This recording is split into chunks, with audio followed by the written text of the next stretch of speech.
The report arrived at the United States Army Historical Division in Karlsruhe sometime in 1946, 32 pages, written in German, by a former general who had spent the previous 2 years as a British prisoner of war. The author was General der Panzertruppe Heinrich Eberbach. The subject was the campaign he had commanded during the worst month in the history of the German armoured force in the West. And somewhere in those pages, Eberbach wrote a sentence that cuts against almost everything most people think they know about what destroyed the Panzers in Normandy.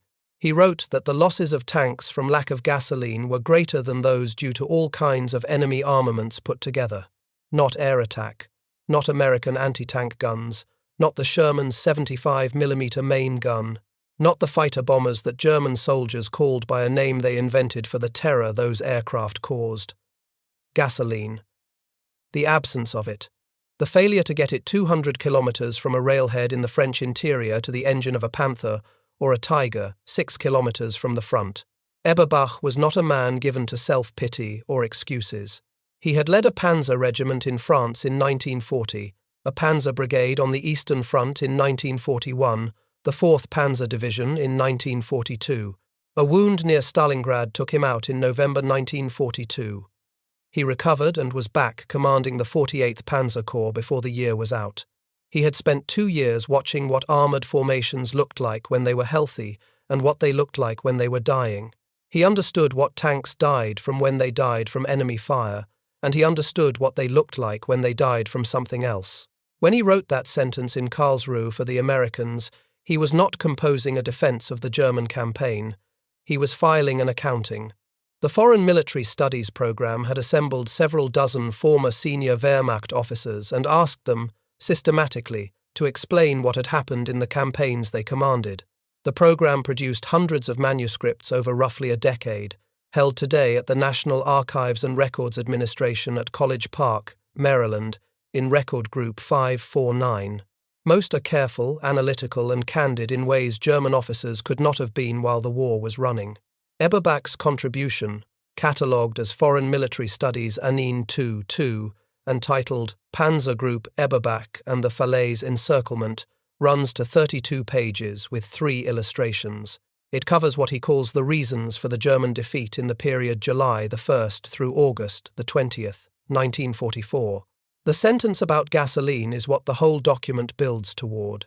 What Eberbach saw in the summer of 1944 and what he chose to write down when given the chance to explain it, is the subject of this record. The story of what destroyed the German armoured force in Normandy is almost always told from above.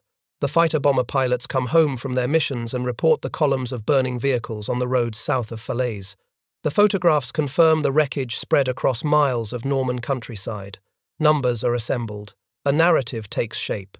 Allied air power destroyed the Panzers, destroyed German mobility, destroyed the German army in the West. That narrative is not wrong, but it is substantially incomplete. The gap between what the pilots reported and what the Panzers actually died from is where Eberbach's testimony lives, and the gap was not seriously examined in the historical record until scholars began working through captured German divisional files in the 1980s and 90s. Eberbach was born on the 24th of November, 1895, in Stuttgart, then part of the Kingdom of Württemberg. He served in the First World War as an infantry officer and came through it with the kind of record that produced capable men rather than famous ones. After the armistice, the reduced Reichswehr had no room for most of its wartime officers, and Eberbach, like many of his generation, spent the interwar years in the Württemberg State Police. He rejoined the Wehrmacht as a major in August 1935, at 39, when the rearmament program was expanding the officer corps rapidly. He was old for his rank by peacetime standards. In wartime, that turned out not to matter. If this kind of material matters to you, the like button is what tells the algorithm to surface it to the people who want the actual archive, not the legend. He commanded Panzer Regiment 35 through the French campaign and into the early Eastern Front operations, then led the 5th Panzer Brigade in 1941. The 4th Panzer Division came to him in January 1942. His Eastern Front performance was sufficient for Corps Command. The 48th Panzer Corps, one of the most continuously engaged armoured formations in the German order of battle through the autumn of 1942. The wounding near Stalingrad caught him as the Soviet encirclement of the Sixth Army was beginning in November. He was evacuated, recovered, returned.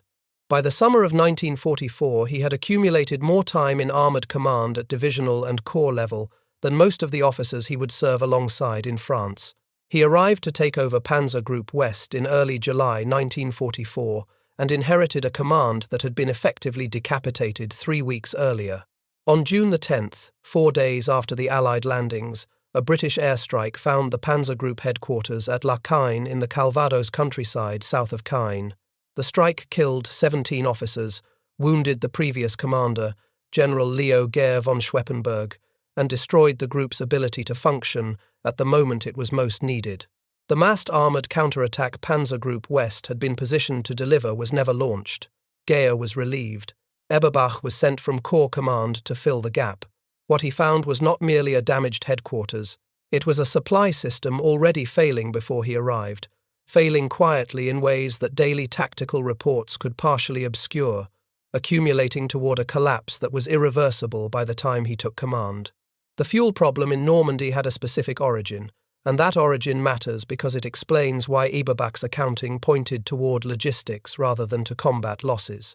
Before the landings, the German army in the west had positioned its major fuel reserves, following the structure that conventional military planning recommended, large forward depots close enough to the anticipated battle zone to support sustained mobile operations. The most critical of these, serving 7th Army in the Norman interior, was a facility the Germans designated Lager Berta. It sat in the Forêt domaniale des Ardennes, in the Orne department of Normandy, where surrounding forest provided cover from aerial observation, and the surrounding roads provided access to the anticipated front. Lager Berta held 83% of 7th Army's total fuel reserve in the Army Group B area of Normandy. On June 13, 1944, 7 days after the Allied landings, the United States 9th Air Force found it. By June 14th, it was gone. The scale of what this meant in practical terms was not initially visible to anyone outside the German supply system. A fuel depot destroyed a week into the campaign did not immediately produce tanks sitting silent on roadsides. It produced instead a slow narrowing of options. The daily fuel allocations for the Panzer units were cut, then cut again. The triage began in the supply ledgers before it showed up on the battlefield, in the form of counterattacks that arrived late because the fuel for them had to be assembled from 3 different divisional maintenance stockpiles, or in the form of recovery vehicles that could not reach broken-down tanks because the fuel allocated to recovery operations had been redirected to keep the fighting vehicles moving for another 24 hours. The reserve that was supposed to carry those formations through the critical first weeks of the battle went up in smoke on a single afternoon. What replaced it was a hand-to-mouth resupply chain that had to bring fuel from the Reich's interior, by rail through France, to a road network that American and British fighter bombers were treating as a primary target system every daylight hour. Russell Hart's 1996 study of German logistics in the Normandy campaign, titled Feeding Mars, The Role of Logistics in the German Defeat in Normandy, 1944, published in the journal War in History, reconstructed what happened from captured German supply records in the 311 and 312 record series at the National Archives in Washington and from ultra-intelligence intercepts held at the National Archives at Kew. Hart established a chronology that the German commanders themselves could not have known fully at the time. They were living the collapse from inside it. Hart was reading the documents they had never expected Allied hands to hold. What Hart's reconstruction revealed about June 1944, specifically, is that the German command knew at OKW level by mid-June that the forward fuel situation was critical. The supply reports reaching German Army Group B headquarters at La Roche-Guyon show that by June the 20th, Army Group B was requesting emergency fuel deliveries that exceeded the rail system's available capacity. The requests went in. A fraction of the requested tonnage arrived. The gap between what was asked for and what arrived grew wider through June and into July, week by week, as each successive request acknowledged the shortfall from the request before and added the accumulated deficit to the new figure. The total shortfall by the time the Loire bridges fell in mid-July was not recoverable on any timeline that the campaign allowed. The Loire Valley rail bridges were the next systemic failure. Approximately 40% of 7th Army's fuel came from the south, crossing the Loire in the Tours area. Those bridges had taken repeated strikes as part of the transportation plan, the pre-invasion air campaign designed to sever the Norman battlefield from the French and Belgian rail network. They were destroyed for the last time on July 15, 1944. 10 days before the American breakout at Saint-Lô on July 25, the main southern fuel artery into the front was gone permanently. What remained was a resupply system, delivering roughly 60% of what was dispatched. Of approximately 9.9 million gallons sent to Normandy in June 1944 alone, Hart calculated that nearly 2 million gallons were destroyed in transit, and another million gallons were destroyed in forward depots before they could reach vehicles. The fighting force at the front was receiving substantially less fuel than its consumption tables required, and those tables were written for a mobile armoured campaign with adequate margins.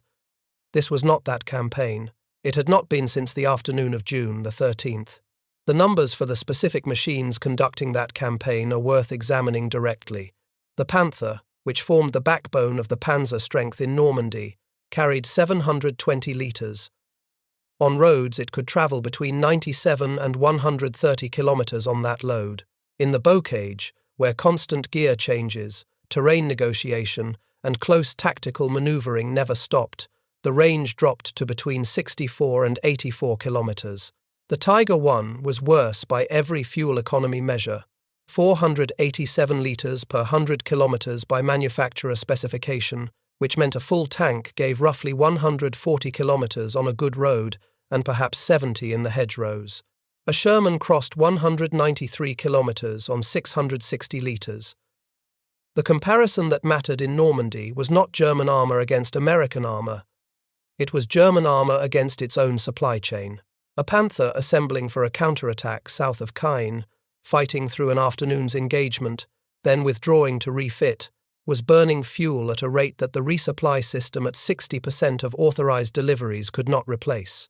When the system dropped further, as it did after the Loire bridges fell in mid-July, and further still after the American breakout severed the remaining road routes north and east of Mortain, the tanks that ran out did not stop in orderly positions awaiting the next convoy. They stopped wherever the last litre ran out.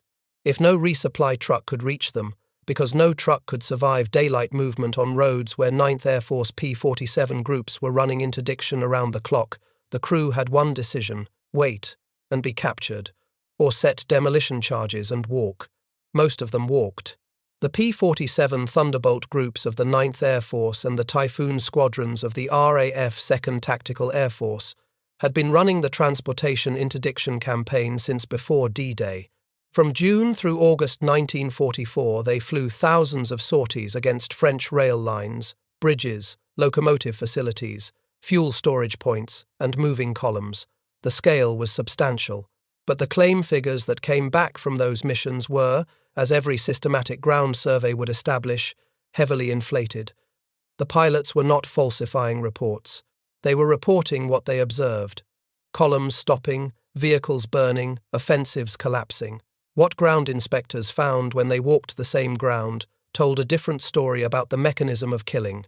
The strategic fuel crisis compounded the tactical one.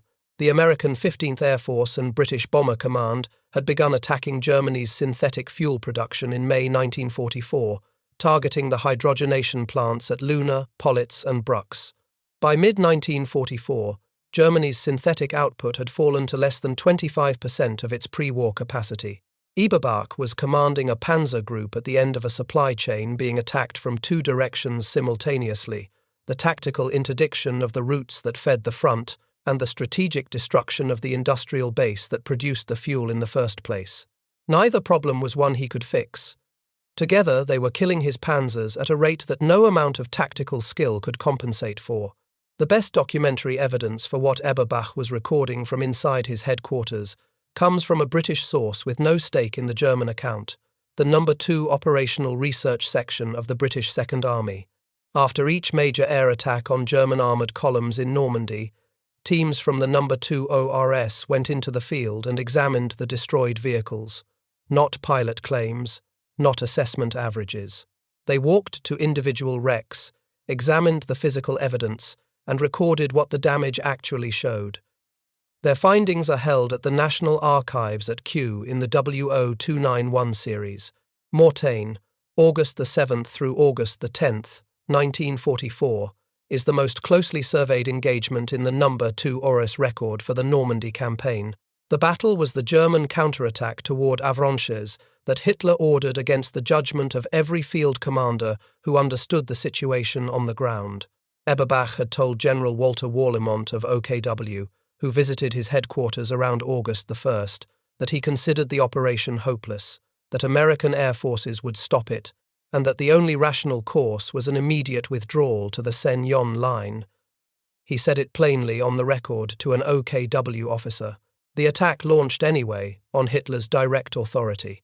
Allied fighter bombers hit the German columns throughout the 4 days of fighting. His report of that conversation with Warlimont is documented in Foreign Military Studies Annin 22. It is one of the clearest statements in the entire corpus of German post-war manuscripts of a senior commander telling OKW directly, to its representative's face, that a Hitler-ordered operation was going to fail and that the recommended course was immediate withdrawal. The statement was recorded. The advice was ignored. The attack launched. The ORS teams walked the ground when it was over. Allied air, primarily RAF Typhoons and 9th Air Force P-47s, officially claimed 252 German tanks destroyed or damaged at Mortain. The ORS teams found 46 German tanks and tank destroyers actually lost out of approximately 177 committed. Of those 46 confirmed losses, 9 were attributable to air attack, 7 to rocket projectiles, 2 to bombs. The other 37 were gone for other reasons: anti-tank gunfire, mechanical failure, crew abandonment when the attack stalled, fuel exhaustion. 9. Out of 177 German armoured vehicles committed to the Mortain operation, and 46 actually lost, 9 died from the air. What the other 37 died from does not appear in any Allied pilot's mission report. It appears in the divisional maintenance records, in the damage assessment forms filled out by the tank officers who walked up to each loss and noted the cause, in the fuel delivery logs that show which vehicles ran out before they could be recovered, and in the ORS ground surveys that examined the physical evidence. The 9 vehicles confirmed killed from the air are the only losses at Mortain that appear as confirmed kills in both records simultaneously. The ratio of claimed air kills to confirmed air kills at Mortain was approximately 28-1. The pilots were not lying. They were reporting what they saw: columns stopping, vehicles burning, the offensive coming apart. What a pilot cannot determine, pulling out of a rocket pass at low altitude, is whether the vehicle he attacked was killed by his rockets or had run out of fuel a minute before the attack and been abandoned by a crew that heard the aircraft turning back. A burning vehicle looks identical from the air regardless of what killed it. A tank destroyed by its own crew burns precisely the same way. The Falaise Pocket Survey, compiled by a 21st Army Group ORS team after the pocket closed in mid-August, told the same story at scale. Of approximately 500 German tanks and assault guns lost in the pocket, the ORS teams confirmed 11 destroyed by air attack.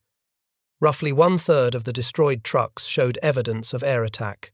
The remaining majority of the armoured vehicles had been destroyed by their own crews, abandoned dry on the roads, or knocked out by direct ground fire during the collapse. The ORS surveyors examining those vehicles were looking for specific physical evidence of the cause of death: penetration marks from anti-tank projectiles, scorch patterns consistent with rocket strike rather than internal fire, blast damage localized to the exterior rather than to the crew compartment and engine bay. What they found on the majority of the examined vehicles was either internal fire from demolition charges or structural damage inconsistent with direct weapon impact. The majority were not killed by the Typhoon wings or the P-47 groups. They were killed by the decisions their own crews made when the fuel ran out and the order to destroy came down. Ian Gooderson's 1998 study Air Power at the Battlefront, Allied Close Air Support in Europe 1943-45, published by Frank Cass, drew together the No. 2 ORS data across the entire Normandy campaign and found the same pattern in every surveyed engagement.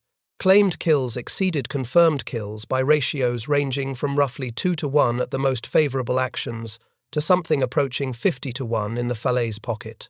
Gooderson's argument was not that Allied air power had failed. It was that its effectiveness operated at a level the pilot claims never captured. The destruction of supply infrastructure, the paralysis of daylight movement, the forcing of German logistics onto night roads where fuel consumption climbed and delivery reliability fell.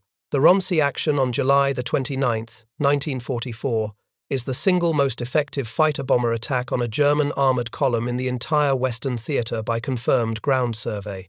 P-47 groups of the 9th Air Force, including the 405th Fighter Group, caught a German column trapped between Roncy and Saint-Denis-le-Vertou in the bocage south of Coutances during the post-Cobra disintegration. The attack ran from 15:10 to 21:40 hours, more than 6 hours against a column that had nowhere to go. Pilot claims recorded 122 tanks, 259 other vehicles, and 11 artillery pieces. Ground survey found 66 tanks, 204 vehicles, and 11 guns. The confirmed tank count is approximately half the claimed figure. Roncy remains the most lethal confirmed single-day fighter-bomber action against armour in the Western Theatre. It also demonstrates that even at maximum effectiveness, the gap between pilot claims and ground reality held.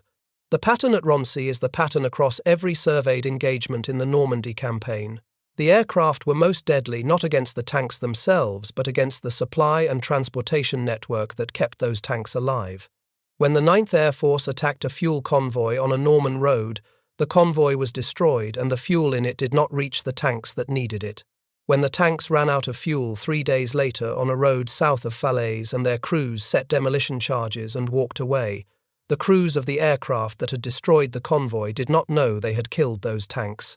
They had recorded, in their mission reports, the burning fuel trucks they had actually seen. The tanks appear in no one's mission report. They appear only in the divisional maintenance records and in the manuscript Eberbach filed in Karlsruhe. General Lieutenant Fritz Bayerlein recorded the same phenomenon from the level of a division commander.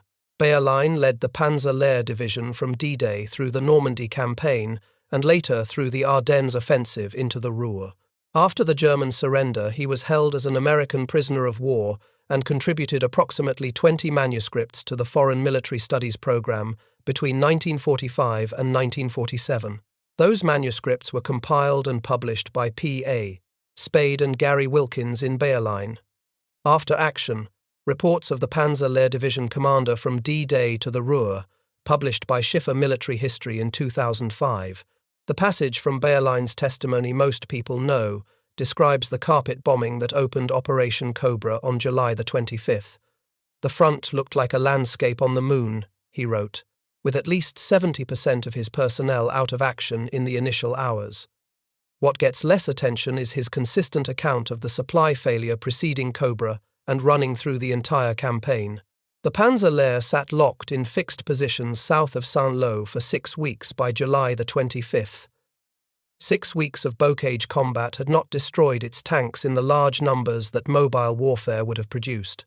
What it had done was impose 6 weeks of inadequate fuel resupply on a formation whose operational effectiveness depended on being able to move. Bayerlein coined a phrase for what those weeks felt like from the inside: Jabo-Rennstrecke, fighter-bomber racecourse. The phrase did not describe a killing ground where aircraft destroyed large numbers of tanks. It described what every daylight road in Normandy had become by the end of June, a route through which German vehicle movement was suicidal, where every truck that tried to move in daylight was gambling its cargo and its crew against the probability of being caught in the open. Every truck forced onto night roads moved more slowly, burned more fuel per kilometre, arrived later, and delivered less. The Panzer waiting at the end of that supply chain received less than its consumption tables required. When it received consistently less than it burned, it stopped. Operation Cobra, the American breakout that launched on July the 25th, is usually presented as the event that destroyed German armour in Normandy, carpet bombing followed by a fast armoured thrust that tore a hole the German army had no way to close. Both of those things happened. Bayerlein's account of the carpet bombing's effect on the Panzer Laire has become one of the most cited passages in the literature of the campaign. But the carpet bombing found a division fighting from fixed positions for 6 weeks, partly because it lacked the fuel to occupy better ones, and the armoured columns that poured through the gap in the following days moved at a pace the German response forces could not match, partly because those forces had been running on reduced fuel allocations for weeks before the breakout began. The Panzer force that tried to counterattack at Mortain in early August was not the force that had waited to repel the Allied landings in June. It was a force that had been consuming its own reserves for 10 weeks, operating on fuel allocations measured in hours of movement rather than days, committing its remaining combat power to an operation that its own senior commanders believed was suicidal before the first tank crossed the start line. The tanks moved out anyway. The P-47s came. The ORS teams walked the ground afterward. The confirmed loss figures from Mortain are what they are. The breakout at Saint-Lô was not the moment the German armoured force in Normandy died. It was the moment the death that had been occurring in the fuel delivery records for 10 weeks became visible on the ground. The tactical defeat made the logistical defeat irreversible, but the logistical defeat had been developing since June the 13th, and everyone who read the supply reports at the German army group level could see it, even if no single report stated it in the terms that Eberbach would eventually commit to paper in his post-war manuscript. Niklas Zetterling's study, Normandy 1944, based on German divisional war diaries at the Bundesarchiv Militararchiv in Freiburg, assembled the aggregate statistics that frame Eberbach's claim. Of approximately 2,336 tanks, tank destroyers, and assault guns sent to the Normandy theatre between June and August 1944, Germany lost roughly 1,500. Zetterling's divisional records analysis found that at least half of those losses were attributable to non-combat causes: fuel exhaustion, mechanical breakdown in conditions where recovery was impossible, crew destruction to prevent capture, and the cascading failure of a maintenance system paralyzed by the same fuel shortage that was consuming the fighting force. Analytical approaches differ on the exact percentages at the margins. The central finding does not shift. No serious study built from the German divisional archives has concluded that direct Allied fire was the primary cause of German tank losses in Normandy. The logistics collapse accounts for at least half, in some analytical frameworks, substantially more. Panzergruppe West, as Eberbach inherited it, was theoretically the mobile operational reserve for Army Group B, the force capable of concentrating armour at any threatened point. German armoured doctrine, built on exactly that concentration function since Poland, had no room to operate. By July 1944 in Normandy, the function had become a fiction, not because the Panzer divisions were unwilling to fight, because moving a Panzer division from one sector to another required fuel the supply system was not delivering. When Eberbach needed to shift armoured weight from the sector east of Caen to respond to pressure building south of Saint-Lô in mid-July, the fuel allocation for the movement had to be borrowed against future deliveries that might not arrive, stripped from maintenance reserves that were supposed to keep broken-down vehicles in service, or cut to a level that left the arriving division with barely enough fuel to engage and nothing in reserve for withdrawal. Every decision at corps and army level bent around a supply constraint that should not have existed in the third week of a campaign that was supposed to have been resolved in its first 3 days. The fuel crisis produced a spiral Eberbach could track in his daily logistics returns. Each tank abandoned because it ran dry and could not be recovered reduced the strength available for the next engagement. Each recovery vehicle immobilized for lack of fuel left more broken-down machines sitting longer. Each extended breakdown created more vehicles requiring workshop-level maintenance that the workshop units, themselves fuel-constrained, were not providing on schedule. Frontline strength fell through July and August, not primarily from combat losses, but from this cascading failure of the maintenance and supply ecosystem the fuel shortage had set in motion. German divisional war diary entries from multiple Normandy Panzer divisions, examined by Zetterling in his Bundesarchiv research, record repeated instances of vehicles abandoned or destroyed by their own crews for no reason, other than that no fuel could be delivered and no recovery vehicle could reach them. The entries appear throughout June, July, and August, growing more frequent as the collapse deepened. By mid-August, as Panzergruppe Eberbach was trying to hold the escape corridor from the Falaise pocket, the surviving divisional records read less like the logs of fighting formations than like inventories of men making the best possible use of equipment they could no longer reliably power.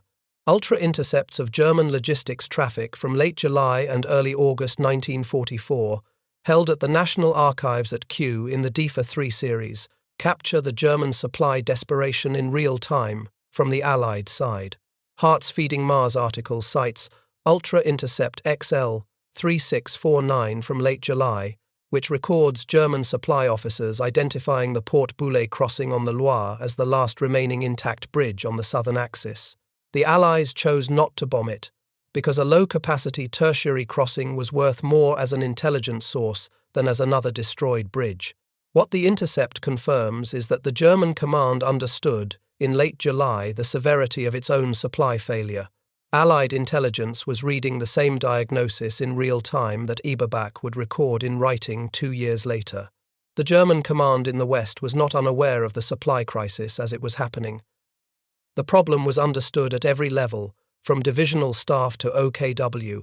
Rundstedt had warned before the landings that the logistical system in France was vulnerable to air interdiction. Rommel had told visiting OKW officers in May 1944 that the battle for France would be won or lost at the beaches on the first day, partly because he understood that the German army's capacity to move reinforcements and sustain them would be critically compromised by Allied air power. Eberbach, from his first days in command, was reading the fuel delivery figures that confirmed both men's worst assessments. The problem was not fixable from inside the campaign. Fixing it would have required either a German air force capable of protecting fuel convoys in daylight, which Germany no longer had over Normandy by late June, or a fundamental restructuring of the supply system in France that needed months of preparation nobody could provide. The Allies destroyed the major forward depots before the Germans could disperse them. They cut the main rail routes before adequate alternatives existed. They made daylight road movement suicidal before German commanders could develop night convoy operations sufficient to compensate. What remained for Eberbach and the other German commanders in Normandy was management of a problem that could not be solved, only endured. Every fuel allocation decision was a triage decision: which division got enough fuel to fight today, which formation waited, which tanks would be abandoned if they ran dry before the next delivery arrived. These decisions, made daily at the Panzer Group and Corps level through July and August 1944, are what Eberbach was describing when he wrote his sentence about gasoline. Not a single catastrophic event. The accumulated weight of weeks of triage, each decision slightly wrong because the margins were too thin for any of them to be entirely right. Subscribe and the next document from this archive arrives in your feed. The record continues. What is analytically significant about Eberbach's claim, read against everything the post-war scholarship has independently confirmed, is that it is not the kind of claim a defeated general typically makes. Self-exculpatory German accounts of the Normandy campaign tend toward a predictable set of explanations: Hitler's interference at the critical moments, which was real; Allied material superiority, which was also real; the absence of German air cover, equally genuine. Eberbach's manuscript contains those elements where they belong. But the fuel sentence is structurally different from all of them. Logistics failures, in the military tradition Eberbach came from, belonged to staff officers. A general writing to rehabilitate his reputation in 1946 would choose Hitler's orders, or Allied industrial production, or the carpet bombing as his central thesis. Eberbach chose fuel shortage because that is what he had actually watched kill his panzers. There is a secondary question embedded in the manuscript's credibility. How much of what Eberbach wrote in Karlsruhe in 1946 was accurate observation, and how much was the self-serving retrospective judgment of a defeated commander trying to explain failure in terms that reflected well on his bruise? Own decisions? The question is worth raising because the Foreign Military Studies program produced a great deal of retrospective self-justification alongside its genuinely valuable historical testimony.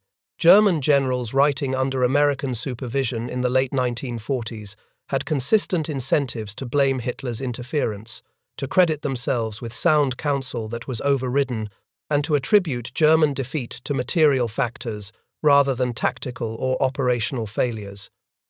Eberbach's manuscript contains elements of that pattern. His account of the Mortain conversation with Warlimont serves that purpose precisely, establishing that he said the right thing at the right moment to the right person and was overruled. But the fuel claim does not serve that self-justifying function. It is not the kind of assertion a general makes to make himself look better.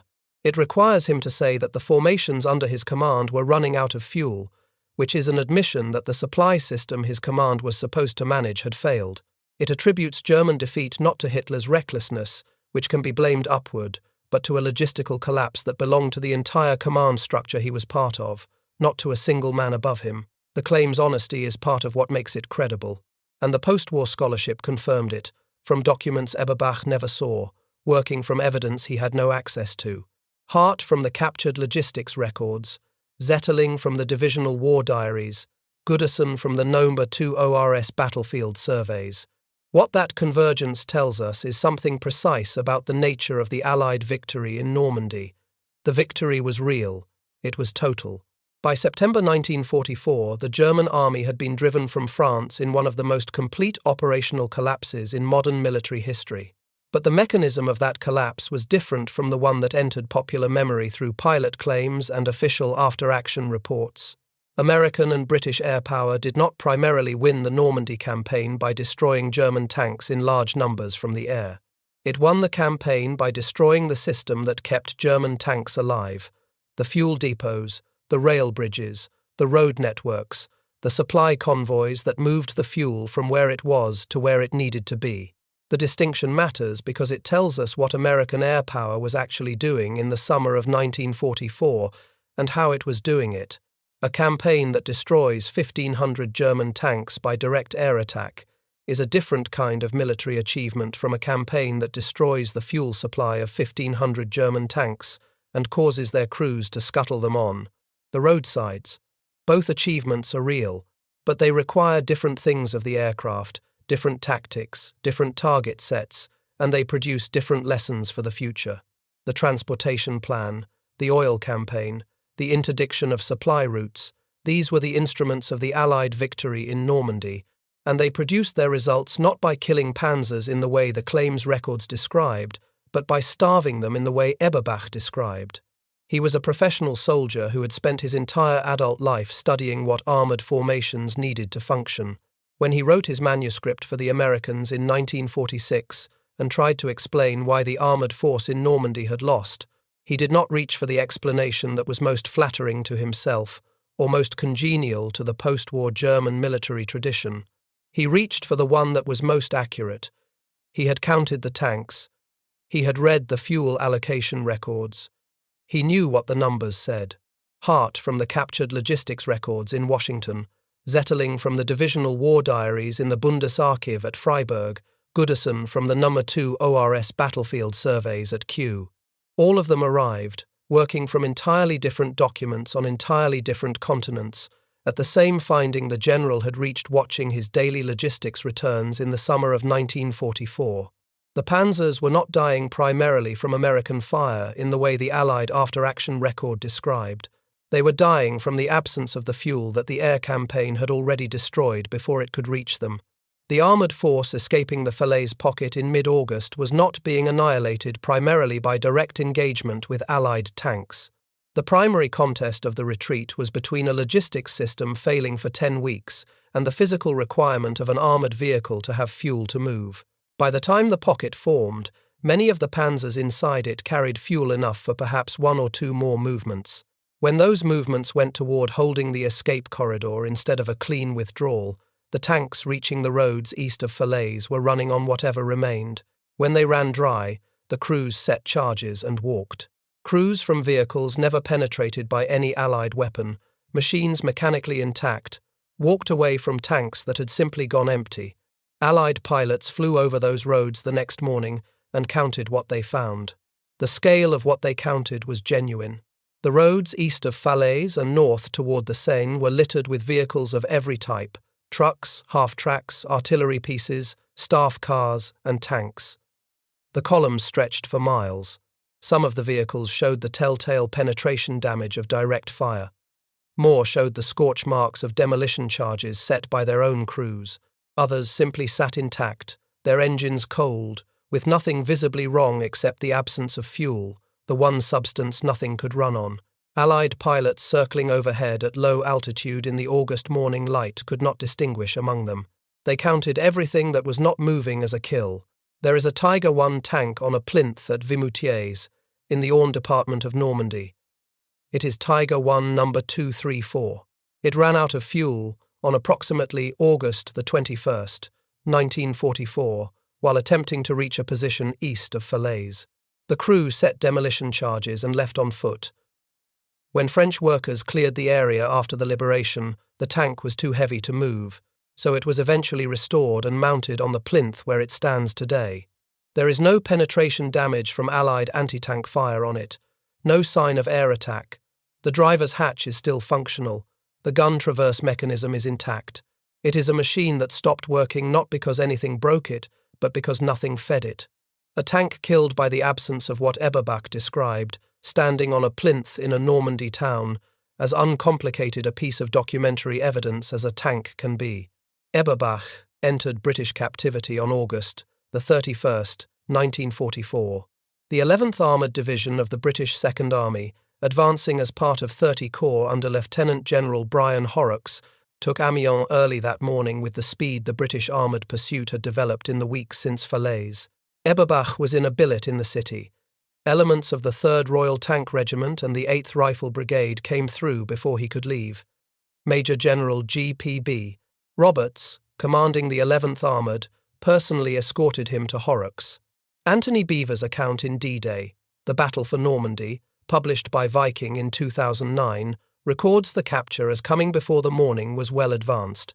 He was transferred to Trent Park in September 1944, the British Combined Services Detailed Interrogation Centre held in a country house north of London, where senior German prisoners were kept in relative comfort, while hidden microphones recorded their unguarded conversations.